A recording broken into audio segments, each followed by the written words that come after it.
Hello everyone and welcome to my channel. If you're looking for a way to speak English confidently and naturally, you're in the right place. Today we'll talk about easy and effective ways to improve your speaking skills so that you can communicate clearly and comfortably. By the end of this lesson, you'll have practical steps to follow that will help you speak more confidently. So let's get started. Imagine your speaking skills are like a bucket. When you speak, you want your words to flow smoothly, just like water filling a bucket. But sometimes there are blockages, things that stop your words from flowing. These blockages might be problems with vocabulary, grammar, or fluency. And just like a bucket, there could also be holes, deeper issues like impatience or not being open to feedback that can stop you from improving. The good news is that we can fix these blockages and holes. In this lesson, we'll focus on how to clear up these issues so that you can speak confidently and naturally. So let's look at the most common problems and how to solve them. First of all, let's talk about vocabulary. Vocabulary is the set of words we use when we speak. Having a good vocabulary is key to expressing your ideas clearly. But many people get stuck when they try to use difficult words or forget simple ones. This can create a vocabulary blockage. For example, imagine you're asked about your favorite hobby and you want to say something like, I enjoy painting because it helps me relax. But instead, you might try to use a big word like artistic or expressive and end up confusing the listener. While these words are fine, the simpler vocabulary in I enjoy painting works actually better in most cases because it's clear and easy to understand. So, how can you improve your vocabulary? One of the best ways is by reading and listening to things you enjoy. For instance, if you love watching movies, try watching them in English. Pay attention to the words and phrases the characters use. This will help you learn new vocabulary naturally. You could also listen to podcasts on topics you like. If you're interested in food, you could listen to a podcast about cooking in English. By exposing yourself to English in a fun way, you'll start picking up new words without feeling like you're studying. And remember, it's better to use simple, correct words than to try to sound impressive with complex ones. Next, let's talk about grammar. Grammar is like the set of rules that help you put words together to form sentences. Good grammar is important because it helps you communicate clearly. But many students worry about using difficult grammar, thinking it will make them sound more advanced. However, the best strategy is to keep it simple. For example, imagine you want to say, I have been studying English for 2 years. But instead, you might try to say, I had been studying English for 2 years before I moved to London. This is more complicated, and if you're not sure about the past perfect tense, it can lead to mistakes.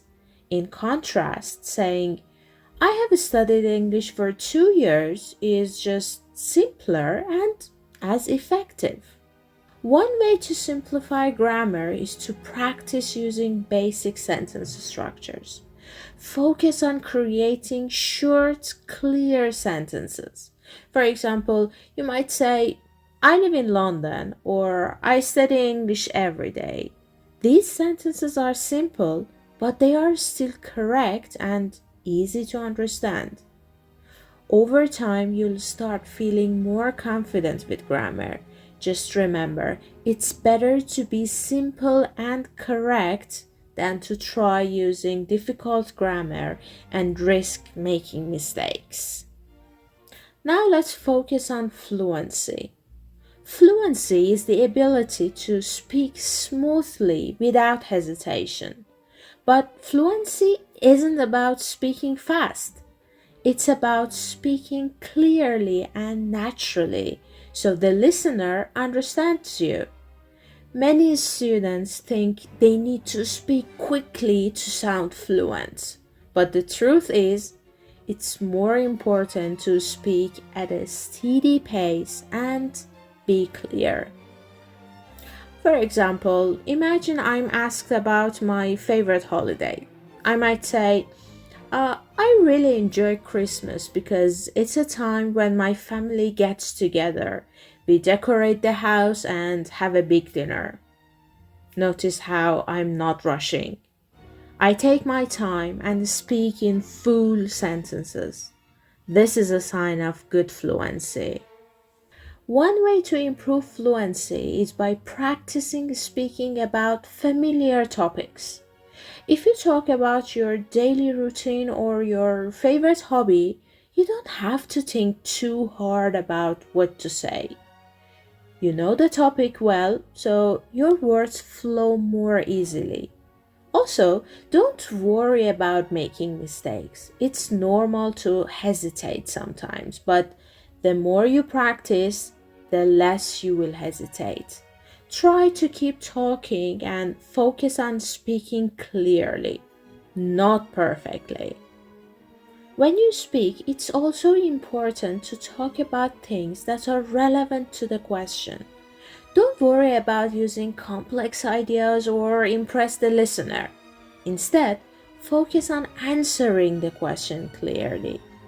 For example, if you're asked about a recent trip, instead of talking about something complicated like, I visited a historical landmark that had a significant impact on my understanding of ancient civilizations, you could simply say, I went to the beach last summer. I had a great time swimming and relaxing with my friends. This is a simple, clear answer that directly responds to the question. The key takeaway here is that content doesn't need to be complex to be effective. Listen to this once again. Content doesn't need to be complex to be effective. Stay on topic and make sure your answer is relevant to what's being asked. The listener wants to hear your ideas clearly, not your ability to use difficult vocabulary or ideas. Now let's talk about accents.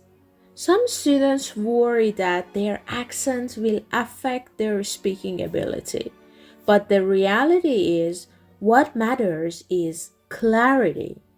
The listener needs to understand you. So, if you have an accent, that's completely okay. What's important is that you pronounce your words clearly. For example, let's say you have an accent and you want to say, I want to go to the store. As long as your pronunciation is clear, the listener will understand you. The goal is to communicate, not to get rid of your accent. If you're worried about clarity, practice speaking slowly and clearly. You can also ask a friend or teacher to listen and give you feedback. Remember, it's better to speak slowly and clearly than to rush and be hard to understand. Finally, let's talk about deeper issues, things that go beyond vocabulary, grammar, or fluency. Sometimes the students face problems like impatience, resistance to feedback, or the pressure to be perfect. These issues can stop you from improving, but they are fixable. For example, many students don't like getting feedback because they feel like it means they're not good enough. But feedback is important. It helps you see where you need to improve and it helps you get better. So don't be afraid of it, embrace it. Also, don't focus too much on perfection. Sometimes we get stuck because we want to say everything perfectly. But the goal of speaking is to communicate clearly. So don't stress about mistakes. It's okay to make them. Believe me, it's okay to make mistakes. Focus on your message, not on being perfect. By changing your mindset and accepting that mistakes are part of learning, you'll improve faster. Keep practicing, stay patient, and remember that improvement is a journey. To wrap up today's lesson, here's a quick summary of what we talked about. Improve your vocabulary by reading and listening to things you enjoy. Use simple grammar to make clear sentences. Build fluency by speaking about topics you're familiar with. Stay relevant to the question and don't try to impress with complex ideas. Your accent is fine as long as you speak clearly. And lastly, work on your mindset. Embrace feedback and be patient with yourself. These steps will help you speak more confidently and naturally in English. Thank you very much for joining me today. If you enjoyed this lesson, make sure to subscribe, leave a comment, and share it with your friends. I'll be back very soon with more tips to help you speak more confidently. Until next time, keep practicing and happy speaking English!